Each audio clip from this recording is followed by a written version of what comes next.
Hello and welcome to the Cold Coffee Club, a podcast brought to you by Houston Moms. We're here to give you a little bit of that mom-to-mom connection, fun, and conversation amidst all the chaos. Join us as we take a break from doing all the things and explore the wide spectrum of this crazy motherhood role. We'll interview fun guests, talk about cool grown-up topics, laugh, share, and grow together. So go ahead, reheat that coffee, and put your feet up. Here we go. Hey, Cold Coffee Club. Welcome to another episode. Of course, Ashley here, but I get to spend some time with Tiffany again. I'm so excited that you're back, and I love that you're loving podcasting with me. Oh, I love it. I love it. This is like right in my lane. Talking? Oh, I can do that all day. I feel like some of our guest co-hosts, they enjoyed it, but they were like, that was stressful. Like, I was so nervous. I'm like, why though? It's so easy. It's fun. It's not even, we're not that serious. No, not stressful. Not stressful at all. Yeah. I told you I listen to other podcasts, and I'm like, I'm even trying to find, like, do people post the need for podcast hosts? Because I could just drop in anywhere. Yeah. Talk about anything. Oh my gosh. Yes. Yeah. I've loved having you on the show with me. So thank you for coming back. So today we're going to talk about the title I have right now is Don't Touch Me. And Don't touch me. And what we mean by that is just being like touching me. Yes, like being so overstimulated. You've got the kids who want to like touch you, hug you, climb on you, step on your face. Listen, that has happened to me. My kids are like, Mom, watch this, and try to like push their foot. I'm like, does anyone enjoy this at all? And then you have like spouses or significant others, and at the end of the day, they want to be affectionate with you, touch you, and it's like, oh my gosh, if you understood how much touching I went through today, you would understand why I don't want this. And thankfully I work from home, so I don't have to interact with anybody often, but even when I did work in an office and people wanted to shake your hand and like even that, I was just like, everyone stop. Just stop. So we're going to dig into just being overstimulated and touched out. But before we do, we are going to spill a little tea. So Tiffany, what are your wins and fails for this week? So my win this past week was, it was my husband's birthday, and I really felt good at the fact that, and I think we tried to, but again, every year as the kids get older, they are more and more aware of people outside of themselves. So it was my husband's birthday, and we celebrated it with him. We went out to dinner. We had a really nice dinner. Came home, did the cake thing, and I just felt like, you know how you can feel kind of like the energy being different in the house a little bit. Yeah. Like there was no big presents or anything like that, but I feel like the kids really just enjoyed the aspect of spending time and wishing, celebrating their dad for their birthday. So I used to love birthdays growing up, and it was always a special thing. So the fact that we're really fostering that among all four of us is really important to me, and not just for them, that they see us as adults getting older and celebrating that as well. So it was a really wonderful, wonderful time. Awesome. So yeah, and then in terms of the fails, so this is my fail that is like, it's going to be my fail this week, I think, is my kids have a very limited menu of things that they want. And now that I'm home a lot more, I'm still, looking for that full-time wonderful role. And so I have been successful in cooking more, but, I'm like still making the same 2 or 3 things for dinner. Yeah. And I really would like to expand what we do, but they're just so, and I don't want to use the word picky, because it's not that they're picky, but and I know for sure I was the same way, just very reluctant to trying new things. Like my son did open up finally to the green beans that my husband makes. So I thought that was a really big win a couple of weeks ago. Yeah. But I would just love to do something as simple as like tacos. Like, I think that would be something very simple, but I feel like the shells would get in the way. My kids aren't really a fan of ground beef. So I may try to add it here in the next couple of weeks just because it's getting so hot. and I think it would be a really great way to like get them into it. But I don't think they would do the lettuce. I don't know if they would do the Oh, tomatoes. So yeah. I would enjoy it. I don't even think my husband would enjoy it that much because he doesn't do a lot with beef. But Yeah. yeah, so that's my fail, is just still trying to think outside of the box of like Yeah. what to feed these little people and adult people, and not have it be the same like two things. Right, right. Well, if I can offer any advice, one thing that I have learned with my kids is that they're not huge fans of taco shells because they don't like the mess. They don't want to have to hold it and then it fall apart in their hands. So we started doing taco salad bowls, and Oh, okay. they love that. So I just put chips at the bottom, and then instead of Oh, beef, you could try like maybe ground turkey or chicken. My kids like chicken tacos as okay. well. So maybe that would be an option for your kids. And then another thing to kind of make it fun, I'm learning that since my kids all have different tastes, like my oldest loves jalapenos, my middle's like, that ketchup is spicy to him. And I'm like, who are you? But I love making a tray of just things that you can add into your bowl. So everyone can kind of pick and choose, and it Okay. makes it a whole experience. And then you're getting to, if you want to try a piece of tomato, here it is. You can just grab a piece. You don't even have to put a bunch in your bowl. Here's just a Right. little bit. So it makes it kind of more fun and interactive. And then it's more of an experience for dinner. I will And try then that. they like being in control and like, I can Yeah. pick what things to put in my bowl. And to their little minds, that is like the best thing ever. So Yes. worth a shot. I would try that. I will Yeah. try that. I have thought about the options thing, Mhm. and I was trying to figure out if that would be too overwhelming for me, just having to put, like produce Yeah. all that. But I like that. Yeah. Or Yeah. create it as a bowl. Because Yeah. they do like things that don't, like, I even like the idea of quesadillas, but I already know my son doesn't like quesadillas. I know my daughter would be more open to it. So yeah, you Yeah. know. Yep. Yep. I have learned that the more I put things in a bowl, it makes it harder for them to pick things out. So I'm like, listen, it's shepherd's pie, it's layered. You can't pick things like on a plate, Right. stuff is separate or whatever. And so they end up just getting frustrated with trying to pick stuff out. And they're like, I'll just eat it. Like, Just forget eat it. it. They don't know my tricks. I love it. Yes. So my win this week is that it's been a while since I've gotten to do a mother-son event at school with my boys. We went to one pre-pandemic with my oldest. The other two weren't in school just yet. And so he and I did something together, but last year, I don't know how I missed it. I don't know where I was, and they were all in the same school. So this year, it's a mother-son event for my younger two. And I just found out my fail is that I can't bring my oldest with us. I was like, can I just pay for his ticket? And he was there last year. Like, can he just come with us? Right. And they were like, nope, it's only for students. He can't come. So that is the fail, is that my heart is broken. And he, of course, is fine with it. He's like, I'll just go to Granny's house. It's fine. And I'm like, but I wanted us all to go together. And I don't know how I missed it last year. I don't know. I think I was just busy with life, but I missed it. And so my opportunity to go all three of my boys together is gone. But I'm excited still for the event. I'm really excited to do this with my younger two. And I have already told my oldest, you and I will do something, just us, Oh, special. So I'm excited, but I'm also bummed for him. But it should be fun, and I can't wait. So yeah, let's jump into our cream and sugar. Do you have something that you're loving these days, either in the Houston area or just in general? Yeah. So this was something, and this tells you like procrastination, putting things off. It was more so putting things off. And I finally went on ahead and did it. There's a company here in Houston called Station Theater. Uh-huh. It's right in the Heights. Actually, if anyone knows where like Sawyer Heights or Sawyer Yards is, off of like Sawyer Heights Boulevard, everything like that, near 610. So I used to live right there.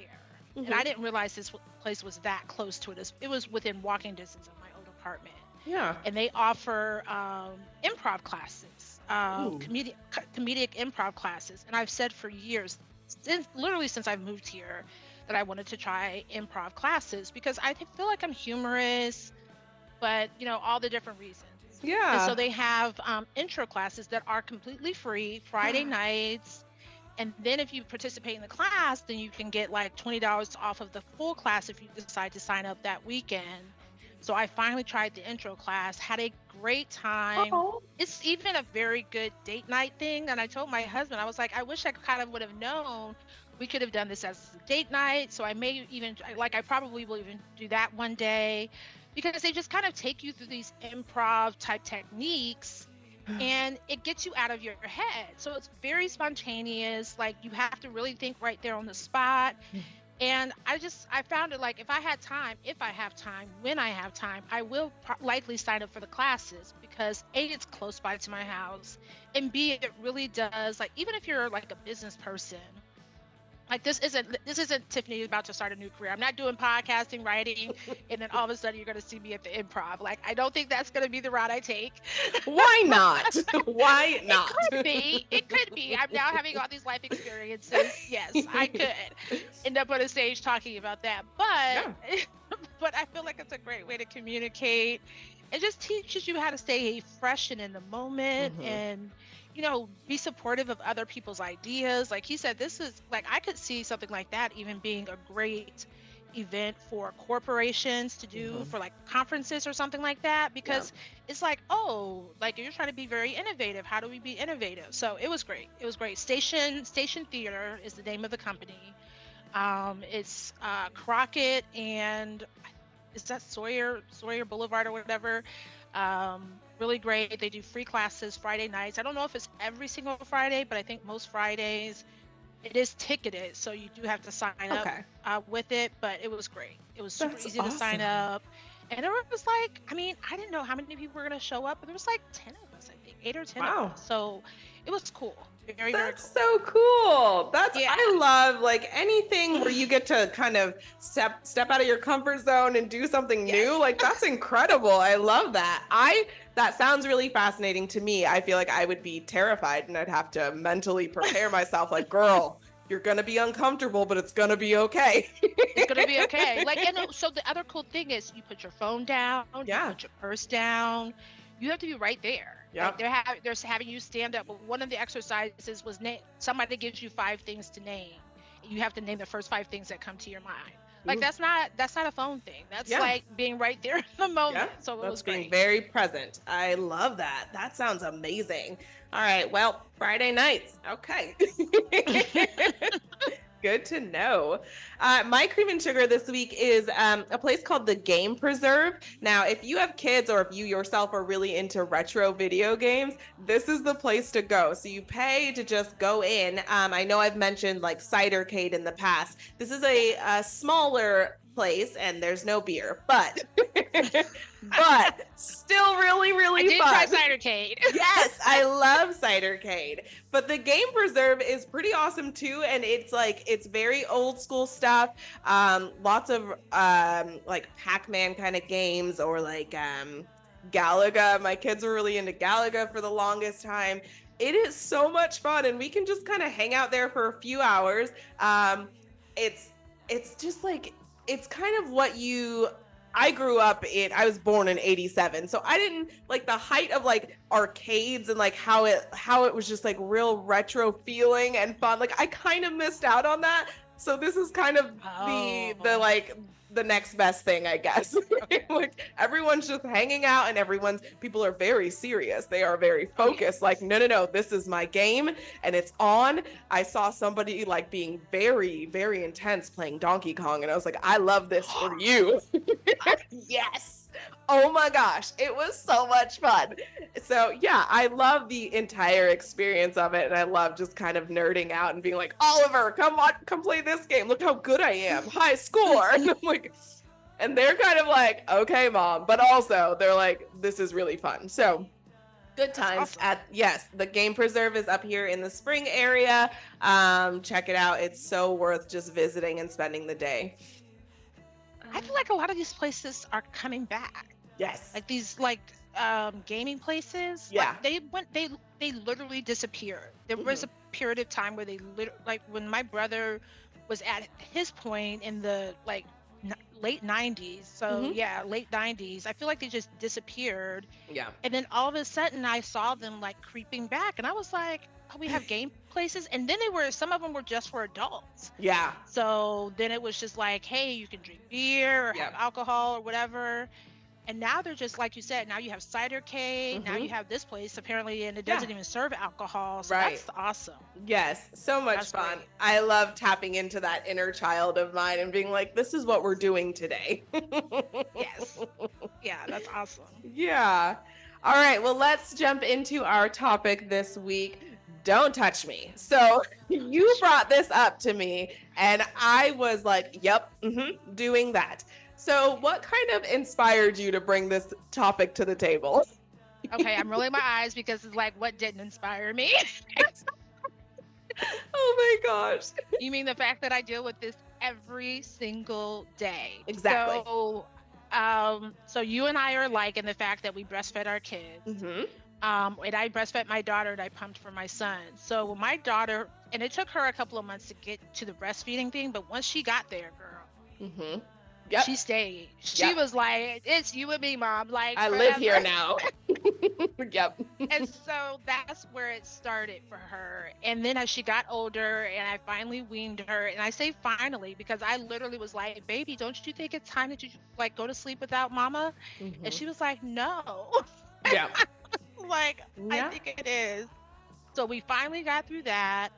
And then, and so, and let me be clear to women. During that time, my husband was not touching me. Like, and my mom actually told me this. So this was a piece of advice I did get early on, well before kids. It's like my mom was like, yeah, your dad couldn't touch me there. Like, he could not touch anywhere on the upper parts of the body because it was just too much. And I was pumping too. So it definitely was too much. Yes. But so once we got past that, you know, I have a whole article about this. Like, I had very, very low libido. So I wasn't, you know, so things weren't even going on a lot during those first couple of years. But once we got past that, then my daughter just wanted to touch. And so she wanted to touch on my breast. She wanted to touch on my chest. She wants to touch on my face. And to this day, this girl will sit right like at the side on my hip. Like, I don't even know how you can get as close as she does. Oh, she'll find a way. She finds a way. And she is one of those people, like, even if my son is sitting there, she will like squeeze in places. And so then I have two people like just splayed out on top of me. Yeah. And I've tried to be like, okay, I'll take a deep, like, I do literally have to take a deep breath and say, okay, how long am I going to be able to tolerate this for? So sometimes it's just 10 seconds. Other times it's a few more minutes. Sometimes it's a little bit longer. But then I'm just like, because I really want to appreciate it, because I know there will be a time where it doesn't happen. Yeah. However. Enough. However, I think 15 minutes of laying out on mom is quite enough. Oh, that's a lot. It's a oh, long wow. time. I was going to say like 5 minutes sounds, that sounds good. I tried 10 or 15 minutes. Ooh. And then my daughter is also a very big hugger. So she wants like 10 hugs. So even if she does that, so she gets her 10 or 15 minutes, then she wants to hug 10 times. You know, so it's very intense for her. And I mean, I dropped her off at school the other day and she just wanted to hug me. Like, her friends are like walking off, hey, you know, hey, aren't you coming? And she's like, I'm hugging my mom. And she'll hug me for 5 minutes. And I'm like, baby. And I don't, it's not even I care about what her friends think. I'm like, baby, you like being here. Like, these are your friends. Like, I don't know why you're not rushing off. And I don't think it's a thing for her. She just really likes that touch. Yeah. So I get it. I understand it. I do. But it's a lot. It's very, like, even as I'm talking about it, I'm like, it's a very intense. It's triggering. It is triggering. Oh my gosh. I'm right there with you. With my kids, they're less touchy now than they used to be. And I breastfed my kids till they were almost 2, each of them. And with my middle son, the the only reason I was able to wean him is because I was pregnant with his little brother. And I'm like, we can't do this anymore. You have to get off me. And like, my kids were hungry.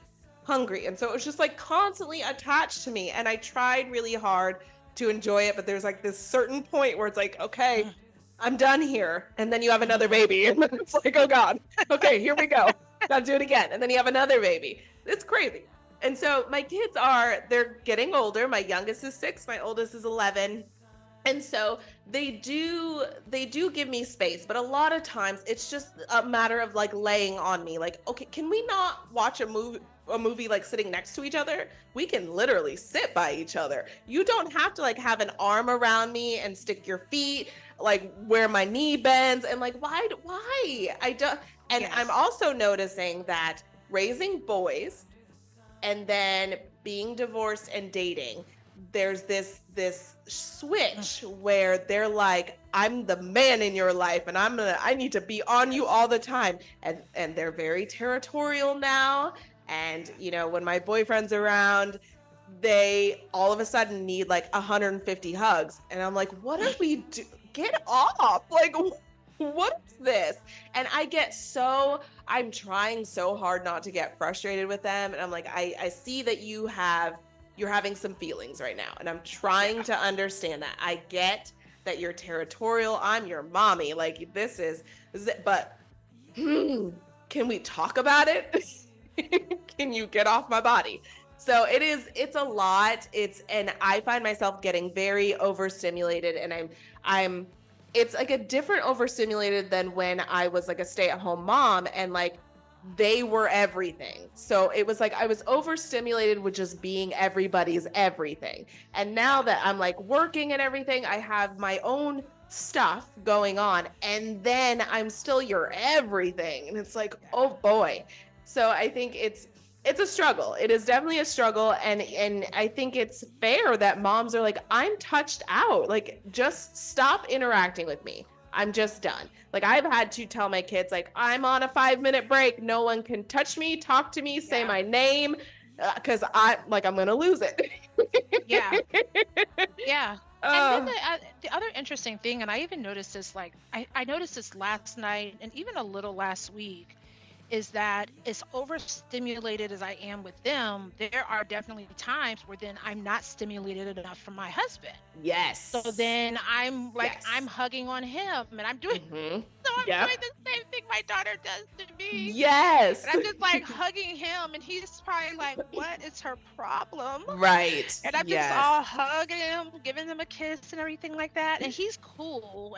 And fortunately, we both have a very good touch love language. So he's not one of those people that doesn't like the physical connection. But I do find myself being aware of that, like particularly I that's why I say I'm like, when am I not feeling this way? Because last night I literally felt this way. I was like, I really wanted a hug from him. And I don't know, you know, it could be this job, the job search, it could be just a bunch of different things. And I just needed that emotional reassurance myself.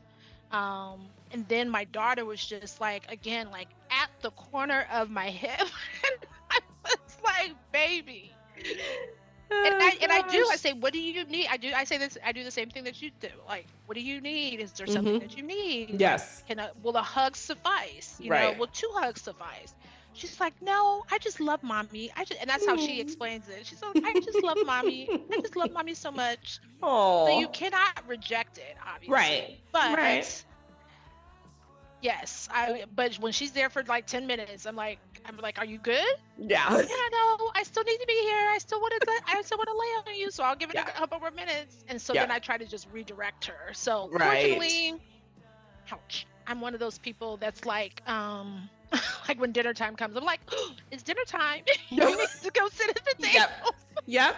I think it's really important that we figure out how to set some boundaries. I think our kids need to understand, like, hey, I am a person too. And like, you get overstimulated, you get worn out, me too. Like, I need you to understand that we're the same in that sense. And, you know, setting those boundaries and communicating that with them, and like, And also explaining to them what types of physical touch we don't like. Like a couple of my kids like to just like put their face by my face and like breathe in my ear.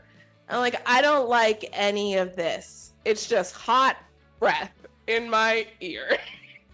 And they're like, I just want to be this close to you, mommy. And I'm like, okay, listen, I love that you love being close to me, but that I can do without. Like, this feels like an ear infection is gonna have or something. Like, this feels like you're gonna cause problems for my ear. Stop breathing in my ear. Well, you know, and my daughter, she likes to put her fingers like near my mouth, and so I bite them. Like, I try to bite them. Yeah. And she's like, well, why do you do that? And I'm like, because you should never put your appendages near somebody's mouth. Because I'm just like, if you do that to a pet or another person, like somebody could be very like uncomfortable for somebody. Yeah. So every time she does it, I bite. Like I go, I literally, like, now mind you, I'm not biting on them hard. But Right. I will attempt to bite them because I want to discourage the behavior. So I'm very much the same way. Like, don't touch me in my mouth. Like, it just is. And their hands have been everywhere. So the last thing I want. Little kids. That's disgusting. Near my mouth. Yes. Like, no. Oh, and then you want me to hug and kiss you? Like, no. Those two things do not go together. Yep. Not at all. I can definitely say that for the longest, I thought that I did not like people touching me for the longest. I was like, I didn't get pedicures, manicures. I was like, no one touched me. I would never get a massage in the past. I was like, stop, just don't. I used to think that I hated that. And I grew out of that. And I think part of it is just like becoming more comfortable in my own body anyway. And, you know, motherhood, if nothing more, it kind of forces you to like appreciate your body a little more. I think I've gotten more in tune with it. But, you know, just like you mentioned with your husband, like you had been touched out from the kids, but then you also wanted some physical touch from your significant other. And I conflicted with that a little bit because I was like, what is wrong with me? Like, what? I'm tired of being touched, but it's like, I just don't want to be touched by them anymore. And like now I find myself getting massages. I need some of that. And it's like, it blows my mind how a lot of times you need that reassurance, that comfort from someone who's like not trying to intentionally touch you constantly. It's like, hey, now I want you to touch me because you're not being annoying about it. Like, thank you, please touch me. And really my husband, and that's why when we had kids and the whole kind of, you know, intimacy dropped off, the physical intimacy dropped off, you know, we were very like, we really like, we were those couple, we were that couple like on a Sunday morning that would be laid on top of each other or like laid around each other watching football or something like that. And so we've always really liked it. And that's why I say those 2 years were very interesting because it was like the parents were in the house because we literally, and like our touch literally went down to hugs, kisses, and hand holding. Like that was it for a long time. Yeah. And because that's all we could stand in terms of like time and energy. And then, like I said, the kids were just always on me. Oh my goodness. And my daughter was that way from, I promise you, from the day she got home. So she stayed like 10 days or so in the NICU. She came home and I tried putting her down for a nap like they did. And she was like, I have no idea what you're doing. Yeah. Oh. Like, you want me to sleep? You need me to sleep like right on here on your chest. Yeah. Yeah. So it was a shock. Yes. It was a shock. Oh gosh. I feel like for our kids, this is really a learning experience. I know you have a son. I have 3 sons. Well, even for your daughter, I guess that's, I don't even know why I separated it by gender, but just that the idea of consent and respecting someone's body, respecting someone's personal space. I am constantly telling my kids, respect my body, please. And then like I hear them say it to each other, like they'll be playing around or something and all of a sudden it takes a turn and they'll pause and be like, respect my body, please. And I'm like, yes, say that, please do that. And so I'm trying really hard to, even though it is wearing me out, being touched out, I am also trying to recognize that they need to learn this, that they need to, it's not naturally in them to be like, yeah, mom's body is her own, my body is my own, and it's okay to like, ask for affection. It is okay to ask for it, not just run up and bombard me. And like, okay, so there's that. And there is power in mom saying, okay, I've had enough. You need to stop now. And they need to learn that lesson as well. So I'm really trying hard to keep the lesson in mind. Like, okay, they're learning it. It's we're working on it. It's okay, but also stop touching me. Well, and it's interesting because my daughter has a really good friend, and she is not a touchy-feely person at all. And you can see it immediately, Yeah. right? And so my daughter is a hugs person. She has other friends that are hugs, and this particular friend is not. She's again, nothing wrong with her. It's just not her jam. Yeah. And I remember seeing my daughter like going up for a second or third hug, and I was like, hey, I don't think she wants that, right? Yeah. Like, why don't you, hold, I just want to give her, I was like, I think she's okay with it. And she does know how to speak up and say, I don't want any more hugs, Right. but that whole girlfriend energy can sometimes get a little bit overwhelming. And so, yeah, I'm doing definitely the same thing because she is such an affectionate person, my daughter is. And so I'm just trying to caution her, like, hey, like, respect more. As much as I want you to respect your own boundaries, make sure you respect the boundaries of your friends as well, because Absolutely. not everybody wants it as much as you do as well. Yeah. Yeah, it's those are those life lessons that these kids are learning from us, and we are trying really hard to learn for ourselves. It's, as much as we don't want to tell our kids, stop touching me, stop hugging me, I've had enough. As much as we don't want to do that, we also have to be true to ourselves and understand, like, all right, I'm done. Well, and it was one of those things, and like I said, my daughter, and the way we got to 10 hugs a day was because there was a point, I think maybe a year or so ago, where it was becoming very overwhelming for me, and she was just hugging all the time, and I was like, look, how many hugs a day do you need? Like, let's put a number on this. Yeah. So that when we get to that number, then we know you should be good, like, unless there's a problem. Yeah. And so even when so she came up with 10, and I was like, cool, I can do 10. Yeah. That's a lot. That's a lot. That's like 2 or 3 in the morning, couple during the day. And I don't know what happens if you go to school, but we can work with 10. Right. And so the funnier thing though is that my husband, while he's a touchy person with me, he's not that much with the kids. Like, that's just not his thing. And so when I go out of town, I'm always like, remember, she needs 10 hugs today. Yeah. So he's like, noted. I love it. That's so cute. Like, I'm not sure she's about to get that from me, but we'll try to get to 3. Right. I can't imagine if I like had a job. I guess I would never take a job like this, but if I were like a massage therapist or something, like, enough. Or even if I wouldn't want to, like, even having dogs, and like dogs want attention and they want to jump on your lap and I can't imagine. And I have 3 dogs. Like, what if I worked as like a dog groomer? I'd be like, no one touch me ever. Ever. So tired. Oh gosh. Ever. And you're right with the office thing, because I don't, because I am a huggy person, particularly when I'm, feel close to people. So she gets it honestly, but she got it from me, and then she took it like and then some.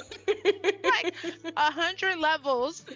Oh my gosh. But if I had to be in the office constantly, like you said, shaking hands or hugging people, and then had to come, oh man, that would be, whew. I'm not built for it. This is a moment of grace for me. Like, yes. Oh gosh. Yes. There was a part of me. Gratitude. Yes. I have not worked in an office since becoming a mom. And I'm like, I see how I couldn't do it. I couldn't do it. No. I'm feeling overstimulated just thinking about being overstimulated. I'm telling you, last night, I was like, oh, I cannot wait to talk about this tomorrow. This girl's got me going. It's wild. And then, like I said, and I'm talking all about my daughter, so let me believe. My son is also the same way. He's just not at, like, if she's at 100, he's at 50, right? which is a lot more manageable. But when he does it, so the difference with him is that there's about 15 pounds between the two of them. But when he's laying on me, it feels real different. It feels real different. And I'm like, dude, what do you need? Oh my gosh. And because he doesn't get it nearly as often, because his requirement is so much less, I am even less inclined. So like for her, if after 2 minutes I'm like, okay, babe, what is it that you need? I mean, I go a lot longer with my son because I don't get a lot from him, and I don't want him to think that he can't get that from me. Yeah. So there may be times where I never even say anything to him because he just doesn't require it as much. Right. But I promise you, 60 pounds on you feels a lot different than like 50. Yeah. Oh yes. Oh yes. Yeah. That's My another thing. daughter's, My like, kids live. aren't. Yeah. My kids don't realize like how just like sturdy they are. Sturdy is a good word. That's the word. They're sturdy. And they're just like, I'm going to lay on you. I'm going to like, they'll try to climb over me in my, like every now and then I'll let them sleep in my bed. They want to climb over me to get something. And it's like, I stepped on your arm. It's okay. I'm not that big, Mom. Like that was my arm under your whole body. What do you mean? Your foot. They Your don't body. get it. It's like a weight falling on my arm. Do you understand that? Right. Like it would break my arm if a Oh my weight fell on my gosh. arm.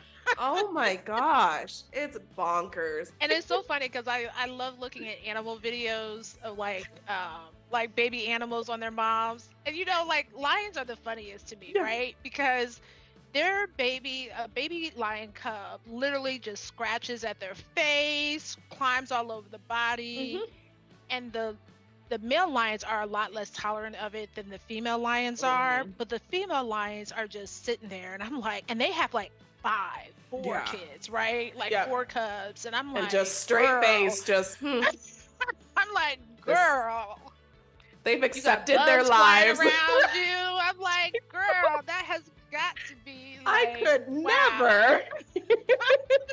5 kids climbing on you. Most of the time you see those videos, the husband's messing with her too. And then there's, there's bugs, and she just sits there like, this is my life. Like, This is my life. And I'm always like, if they had a brain, would they be like, how did I get here? How can I have a different life? oh my gosh. We're just trying to deal with this. It's, Yeah. And it I is, think that like I said, I do imagine they will grow out of it. My daughter will grow out of it in some level. But I will say, I never fully grew out of it. When my relationship with my mom was super close. I remember one time I got so sick. And all I wanted to do was lay in my mom's bed. And that's exactly what, and then the house got sick. And I just laid in that woman's bed, and I just wanted my mom. So, I mean, I don't know that she'll ever fully grow out of it, and I'm fully okay with that. I don't think it's anything nearly unhealthy or anything like that. But it is, it is something that I'm like, girl, like, can you hopefully grow out of this? And I'll tell you the funniest thing she said the other day is that we were playing this like conversation cards game or whatever. So like you ask them a question, and the question was like, what's the one thing that's, kind of confusing to you about being a grown up? And do you know what she said? She said, I don't understand how as a grown up you can just sleep by yourself. Oh my God. She prefers that her brother still sleeps in the bed. We have a king size bed that they both can sleep in. And mind you, they sleep in the king size bed as if it's a twin. Of course. Because she really wants to feel his feet. So she's very touchy feely. So when she said that, I was just like, my poor baby. Like she is the touch girl. Like I don't know. I don't know what's gonna happen with her. She said, I don't understand how adults sleep by themselves. That's like, precious. Wow. Wow, baby. That is so sweet. Oh my gosh. I love it. Oh goodness. She's a sweetheart. She is. She's a wonderful girl. Yeah. So, but, and honestly, like I said, she's been that way from day one. So Yeah. it's not like Yeah. it's anything. Right. Well, it is safe to say that it is okay to get touched out. And at the end of this episode, I'm going to share some ways to cope with being overstimulated and just like enough is enough. So we will talk about that in a little bit. Let's share our Houston Moms House Blend. This week, I'm going to shed some light on the Vacation Bible School Guide. This is a Houston Moms staple. We come out with this every single year. It is one of our most clicked posts because everyone is looking for VBS options. So I didn't know much about VBS when I was growing up. That wasn't really a thing that I was ever part of. So VBS is Vacation Bible School. It is typically a week where your kids get to go and experience like day camp, more or less. Most of the options are free. Some of them are at a very low cost. And, my kids have been to VBS and it is just so much fun. They just get to hang out and like do all kinds of activities, crafts, all of that. And it is tied to, of course, it's Vacation Bible School. So if you're not a religious person, I'm not very religious at all. And so I did have some hesitation, but my kids did learn about some things. And I am all about, encouraging them to understand what other people believe in, what other people's experiences are, whatever. So it didn't really bother me, but, for some people, it might not be their thing, but Vacation Bible School options are all over the city of Houston. The guide is broken up into locations. And so, and we've hyperlinked all of the VBS programs within the guide. So if you see one that's like, oh, that's right around the corner from my house, it is right there for you to click and sign up and good to go. So check out the VBS guide on the Houston Moms site. Elizabeth Baker does incredible work and she updated it for this year and it is all there waiting for you. You know what I love about Vacation Bible School, like you said, is that oftentimes what you will find is that it's not just the people who belong to the church that are attending. Yeah. So you have people coming in, grandparents with their grandchildren. Yeah. And it's always really fun. Teachers, usually it's teachers who love teaching that age, which also makes it super fun. Right. So I do. Yeah. I remember it for myself. My children have gone to a church and they are, like you said, they'll be outside. So it's not some stuffy service. Right. If exactly. a parent has never been, it's very interactive. They're coloring. The religious aspect is a component of it, but really it's about the kids having a lot of fun. Yes, absolutely. So as we wrap up, let's talk about our See You Later Caffeinator for this week. And these are just some ways to cope with feeling overstimulated. And as moms, I feel like being overstimulated is maybe just a state of being at this point. But coping with it definitely makes it more manageable. So number one, identifying your triggers. If it's your kids, touching you too much, like we're talking about, or even like I am triggered by noise. My kids, I'm like, you can yell all you want outside. I don't care. I don't care what you do out there. But if you yell in this house, I swear I'm going to lose it. Please don't do that to me or yourself. So just identifying those triggers, first and foremost. Second, gradually exposing yourself to those triggers. And I feel like with motherhood, we are constantly exposed to those triggers. Number three, use relaxation and mindfulness to calm down. I have put myself in timeout several times. Okay, I need a minute. And I will go sit in my closet with the lights off. I will take some deep breaths. I'm like, whoo-wee. I'm trying to save y'all. Leave me alone. Yeah. I go upstairs. I go upstairs, particularly when work was and it's usually a combination of work being overstimulating. Yeah. And then the kids on top of it.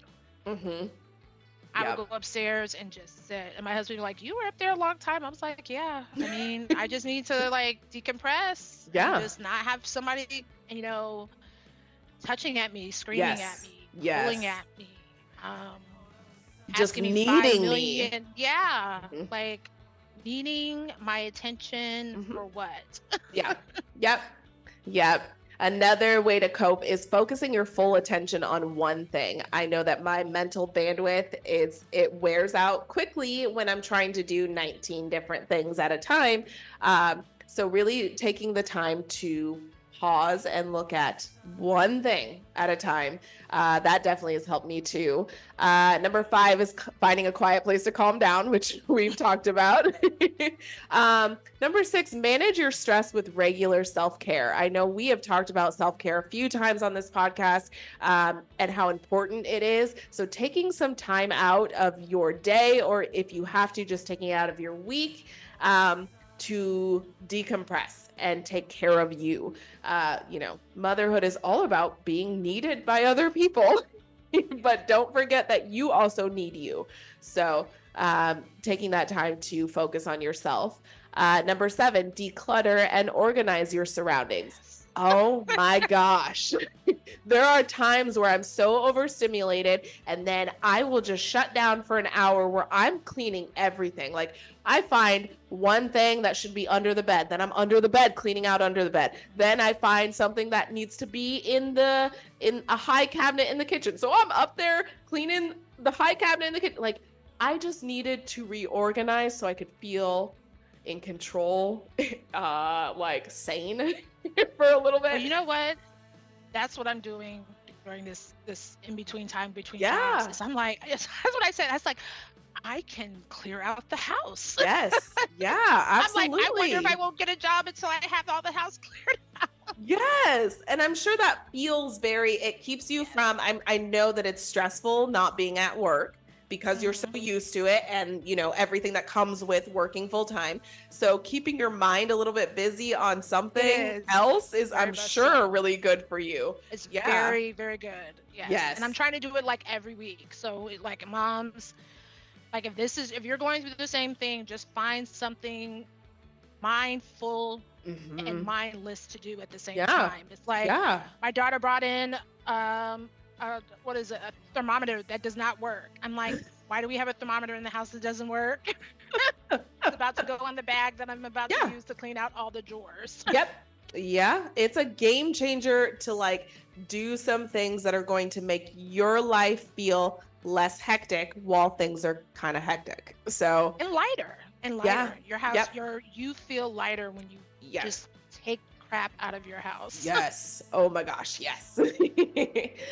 Number 8, be physically active to channel that restless energy. I do find that we try to go on nightly walks where after dinner we go for a walk just around the block. And I have made a rule, like, I'm not carrying anybody. I'm not holding anyone's hand. Awesome. Y'all go walk. I can see you. We're fine. I just need some air and no touching. Yes. See, that's my self-care, is my walk in the morning. Yes. The kids don't even bother to ask me because they know I don't want them coming with me. Right. Talk. They're They're too. I did that when I was on vacation with my niece and my nephew and my kids. I was like, y'all, this is not what I meant by I go for a walk. This is not it.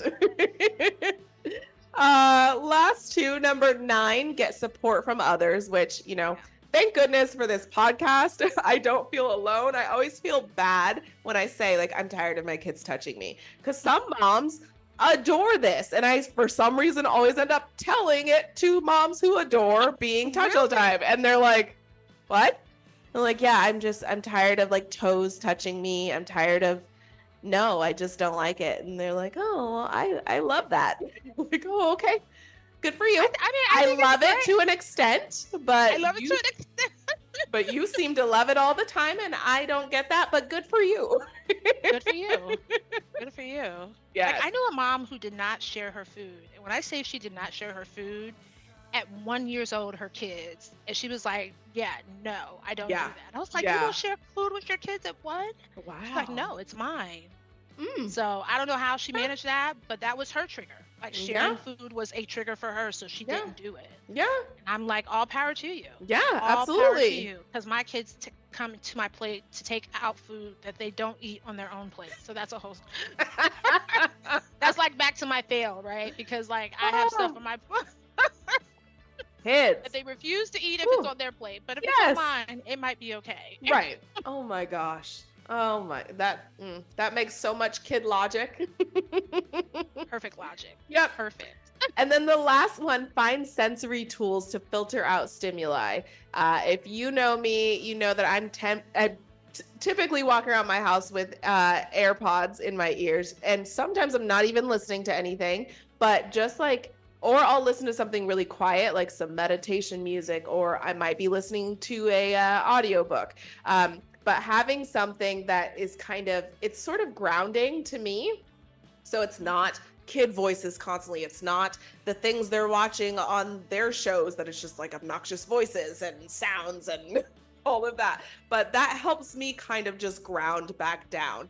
It's not stopping them from touching me, so I don't have a solution for that. But it is like a way where I can kind of manage it a little bit better. Like, oh, I'm still here. I'm still me and my own identity. I know that my kids want me to be all theirs, but I need something that like reminds me like, you're still you. You're still your own person. Enjoy what's in your ear right now so that you can, try not to lose it. Yeah. That's important. That is so important. And I never thought about it because my husband walks around with earpods all the time. Mm-hmm. And I'm constantly getting on him about it because he's not hearing all this stuff. Right. But maybe he does it for that reason. Sure. So I need to I can provide some grace to him in that way because it is loud. Yeah. It is loud. Yeah, I tend to have like one in at a time, and so I can hear everything. He's the same way. Yep. Yeah. This is a coping mechanism. It is a coping mechanism. I didn't realize he never described it that way. Yeah. He never described it that way, and I feel like, and so no shade to my husband, I do feel like you're probably a little bit more engaged in what's going on than he is. So also, let's be honest about that. I mean, no shade. No shade, but you're probably listening to what's going on. You just have that as a buffer. Exactly. Oh my gosh, two of my kids learned how to whistle, and just that alone. And I'm like, hey, can we make this an outside activity? Because you're like, it was driving my brain just bonkers. I couldn't do it. And I was like, I love that you figured this out for yourself, but stop. But see, that's what I love about us as people now, is that, like you said, noise is your trigger. Noise is not my trigger, only because I grew up in a large extended family. Right. So I just tune it out. Yeah. But I mean, if you know that that's what it is, and then your kids really will over the years respect it. Like, and then even as their friends come around and they're doing annoying things, you'll hear them say, no, you can't do that. You can't do that. Mom. Yeah. I'm so looking forward to those days. Yes. So far, they don't hear it and they don't recognize it. They're learning. But they are learning. They're learning. Yeah. That's what it's all about. I saw that with my son the other day. And I was just like, okay, so you might make that choice, which I've told you not to do. But when confronted with the choice to make, you're like, no, I can't. No, I'm not going to do that. My mom is sitting right here. Yep. I love it.